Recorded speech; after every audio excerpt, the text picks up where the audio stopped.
Assalamualaikum warahmatullahi wabarakatuh. Pada kesempatan yang baik ini, saya akan menjelaskan tentang materi menghormati dan menyayangi orang tua dan guru. Adapun kompetensi dasarnya 1.6 meyakini bahwa hormat dan patuh kepada orang tua dan guru sebagai kewajiban agama. 2.6 menunjukkan perilaku hormat dan patuh kepada orang tua dan guru yang merupakan implementasi dari surah Al-Isra ayat 23 dan 24 dan hadis terkait. 3.6 menganalisis perilaku hormat dan patuh kepada orang tua dan guru.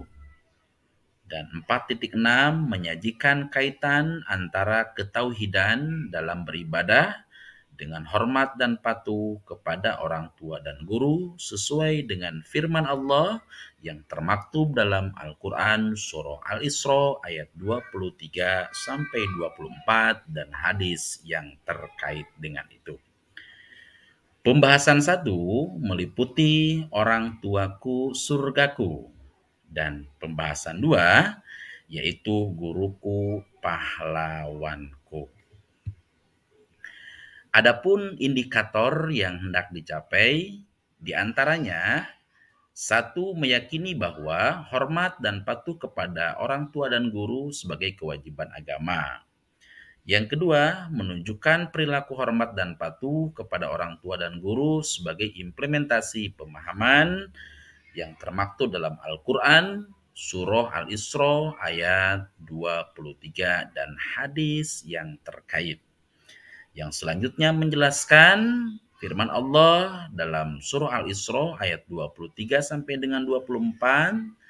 Dan selanjutnya menjelaskan isi hadis-hadis yang terkait dengan hormat dan patuh kepada orang tua dan guru. Yang selanjutnya menunjukkan contoh perilaku yang mencerminkan hormat dan patuh kepada orang tua dan guru, menampilkan perilaku yang mencerminkan hormat dan patuh kepada orang tua dan guru dalam kehidupan sehari-hari. Dan menyimpulkan hikmah dan manfaat hormat dan patuh kepada orang tua dan guru. Selanjutnya menyajikan paparan tentang makna, dalil, dan contoh hormat dan patuh kepada orang tua dan guru. Yang terakhir indikatornya adalah menyajikan paparan tentang hikmah dan manfaat hormat dan patuh kepada orang tua dan guru. Pembahasan 1, orang tuaku surgaku.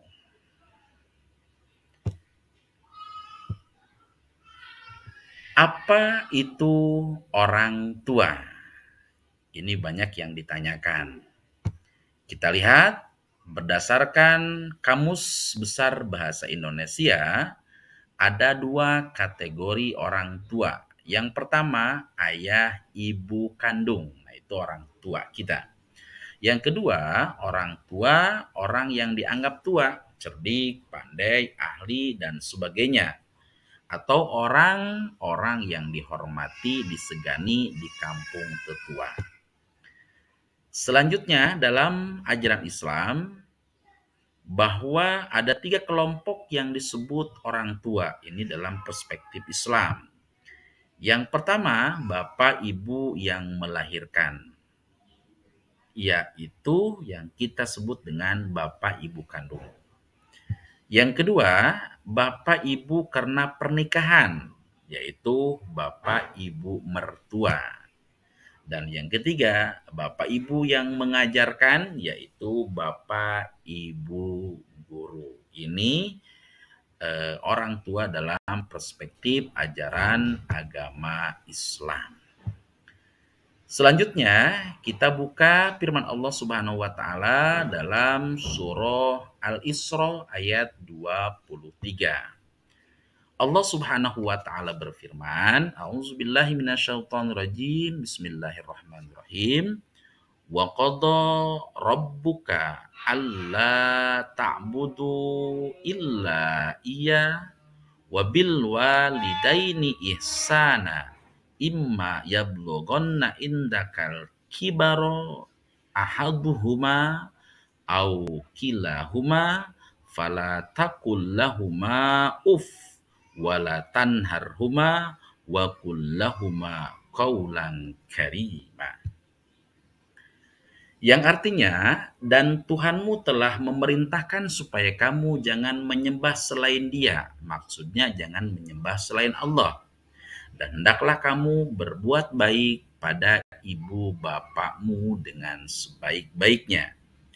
Jika salah satu di antara keduanya atau kedua-duanya sampai berumur lanjut dalam pemeliharaanmu, maka sekali-kali janganlah kamu mengatakan kepada keduanya perkataan uf atau ah, dan janganlah kamu membentak mereka, dan ucapkanlah kepada mereka perkataan yang mulia. Ini yang merupakan dasar berbuat baik kepada kedua orang tua yang termaktub dalam surah Al-Isra ayat 23.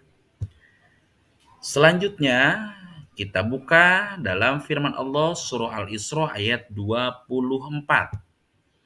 A'udzubillahi minasyaitonirrajim. Bismillahirrahmanirrahim.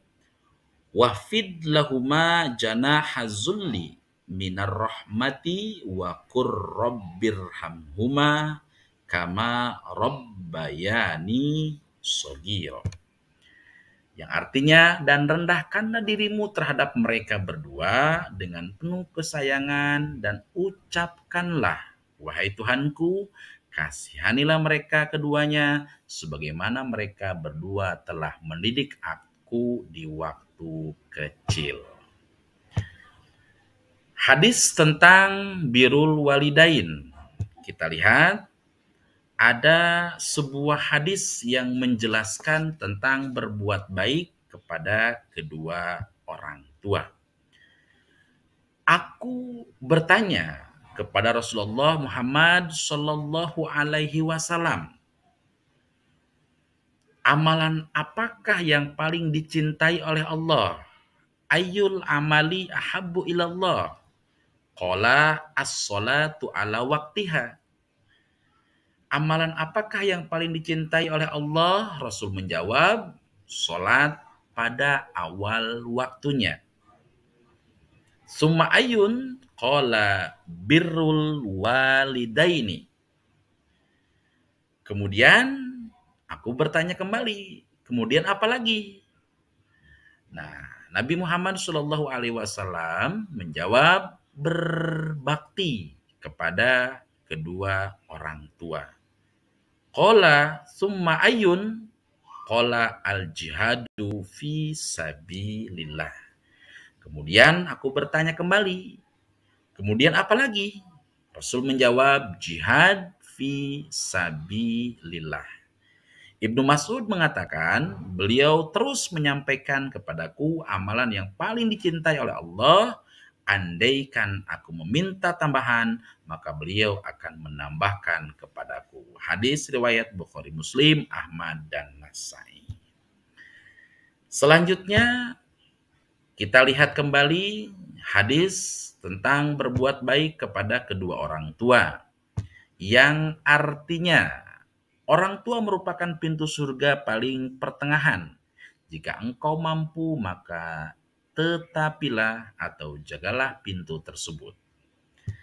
Dan kita buka lagi hadis yang sangat populer sekali. Ridallah fi ridal walidain wa sukhtullah fi sukhtil walidaini. Yang artinya ridha Allah Subhanahu wa taala ada pada ridho kedua orang tua, dan kemurkaan Allah Subhanahu wa taala ada pada kemurkaan orang tua. Hadis riwayat Tirmizi, Ibnu Hibban, dan Hakim. Dan banyak lagi tentunya hadis-hadis tentang pentingnya berbakti kepada kedua orang tua. Ini hanya sebagian hadis kecil saja. Lalu bagaimana menurut pendapat Imam Adz-Dzahabi tentang berbuat baik kepada kedua orang tua. Kita lihat yang pertama, selalu mentaati segala perintah orang tua, kecuali perintah dalam maksiat. Yang kedua, selalu menjaga amanah terhadap harta yang dititipkan atau diberikan oleh orang tua. Dan yang ketiga, selalu membantu atau menolong orang tua pada saat orang tua membutuhkan. Selanjutnya, cara berbakti kepada orang tua. Bagaimana caranya agar kita bisa berbakti kepada orang tua? Yang pertama, tentunya melaksanakan nasihat dan perintah orang tua. Apa yang dinasihatkan oleh orang tua dan apa yang diperintahkan oleh orang tua, maka kita harus melaksanakannya. Selagi perintah itu tentunya baik, tidak melanggar larangan agama.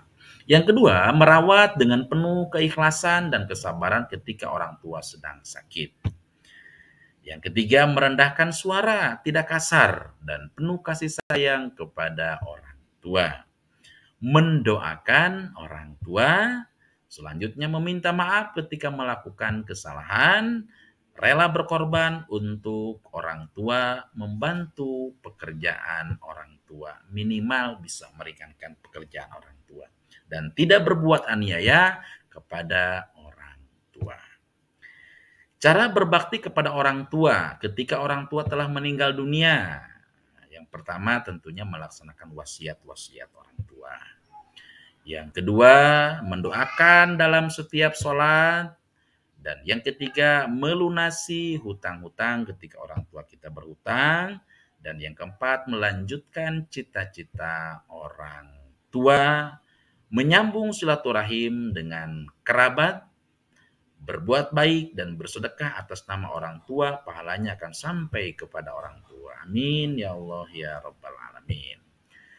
Manfaat berbuat baik atau berbakti kepada kedua orang tua yang pertama merupakan amalan yang paling utama disebutkan setelah kewajiban sholat. Yang kedua, menghilangkan kesulitan dalam hidup. Orang yang berbuat baik kepada kedua orang tua, insya Allah hidupnya akan dipermudah, akan jadi orang yang sukses ya. Dan mudah untuk meraih kesuksesan, baik dunia maupun akhirat. Dan diluaskan rezekinya oleh Allah Subhanahu wa Ta'ala. Artinya, orang yang berbuat baik kepada kedua orang tua, rezekinya akan dimudahkan, diberikan rezeki min haitsu la yahtasib. Dan ridho orang tua merupakan ridho Allah. Ketika kita sudah mendapatkan ridho dari orang tua, automatically Allah akan ridho kepada kita. Dan yang paling kita harapkan, kita akan dakhalal jannah, dimasukkan ke dalam surganya Allah. Selanjutnya, bahaya durhaka kepada orang tua. Nah, ini harus kita perhatikan bersama. Dalam salah satu keterangan, hadis dijelaskan, maukah aku kabarkan kepada kalian mengenai dosa-dosa besar yang paling besar? Beliau bertanya ini 3 kali, salasan. Para sahabat mengatakan, tentu wahai Rasulullah. Nabi bersabda yang pertama adalah berbuat syirik kepada Allah, dan yang kedua durhaka kepada orang tua. Hadis riwayat Bukhari Muslim. Di antaranya yang real tindakannya durhaka kepada orang tua itu apa saja? Satu, banyak menghadapi kesulitan dalam hidupnya. Ketika kita durhaka kepada orang tua, maka hidup kita akan sulit.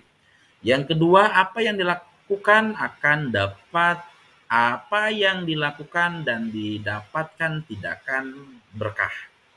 Yang ketiga, mendapat sanksi sosial dengan dianggap sebagai anak yang durhaka kepada orang tua. Dan yang paling mengerikan adalah masuk neraka.